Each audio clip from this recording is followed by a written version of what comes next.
नमस्कार मित्रांनो, ठरलं तर मग मालिकेच्या पुढील भागात आता सचिनने महिपतच्या गुंडांना पाठवून त्या वकिलाच्या मुलीला किडनॅप केलेलं असतं आणि त्या वकिलाला व्हिडिओ कॉल करून सचिन त्याच्या मुलीला कसं किडनॅप करून ठेवलंय, तिला डांबून ठेवलंय हे दाखवत असतो।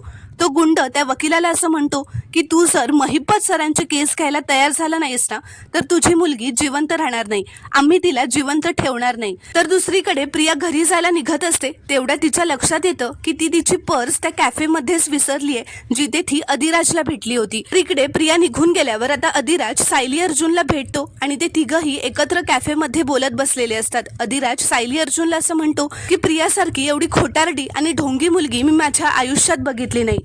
पैशांच्या लालसेपोटी ती किती नाटक करत होती माझ्यासोबत। तर सायली अधिराजला म्हणते की प्रियाचा तोच तर खोटेपणा आपल्याला सगळ्यांसमोर आणायचा आहे ना।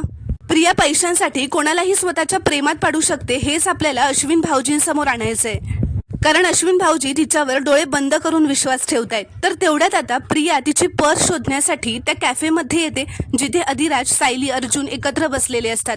प्रिया तिकडे एका वेटरला धडकते आणि त्याला खूप ओरडू लागते, तेव्हा तिचा आवाज अधिराज सायली अर्जुन पर्यंत जातो।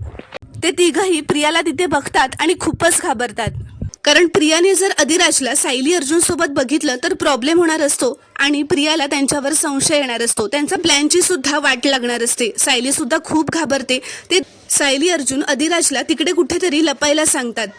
अर्जुन सायलीलाही सुचत नसतं की त्यांनी तिथेच थांबावं की प्रियाने बघू नये म्हणून कुठेतरी लपावं, कारण प्रियाने जर त्यांना एकत्र बघितलं तर तिला संशय येणार असतो आणि त्यांचा प्लॅन सुद्धा फिसकटणार असतो। तर मित्रांनो, पुढील भागात काय होणार हे पाहणं खूपच रोमांचक ठरणार आहे। ते पाहण्यासाठी चॅनलला प्लीज सबस्क्राईब करा आणि व्हिडिओला एक लाईक नक्की करा।